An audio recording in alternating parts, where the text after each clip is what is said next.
Welcome back. We've had some breaking news in the last few moments, which is that we've had a verdict from the coroner in the case of the death of the teenager Molly Russell. We can go live now to our correspondent Katie Spencer, who is at North London Coroner's Court. Katie. Hello. Yes, the coroner has just finished giving his conclusions in this case. We know since Molly died in 2017, her family have campaigned actively in response to what they discovered after her death, the amount of content that she'd been viewing in relation to self-harm and suicide, that they firmly believed that what she saw on social media contributed to her death. But the coroner in this case, Andrew Walker, he has been delivering his findings of fact and his conclusions in this case.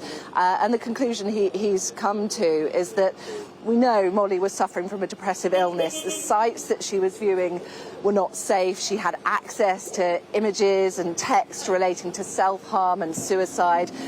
And what he believes is the algorithms, and he heard in the last week from expert testimony saying that these algorithms certainly were feeding Molly, without her requesting it, very, very negative images of self-harm and suicide. And she was having these binge periods where she would be looking online at these images, and that was certainly having a real negative effect on her mental health. It was romanticising the idea of her taking her own life. Some of it was encouraging her to isolate herself away.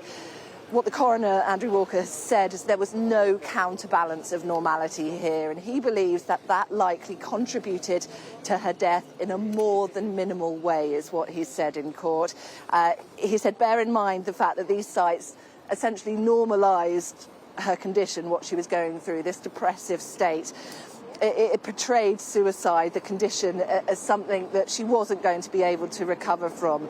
And given that, the coroner has said that he doesn't feel that it is safe, actually, in this case, to record a verdict of suicide.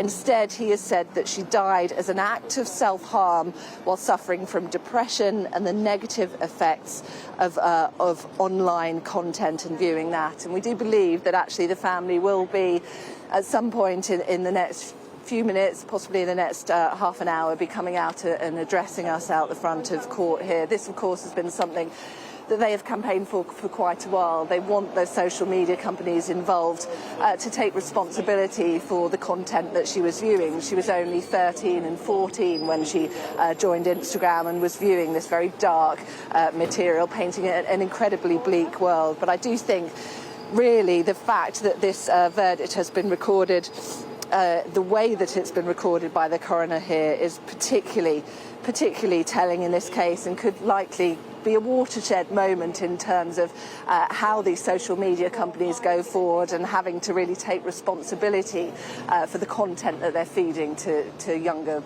users, certainly.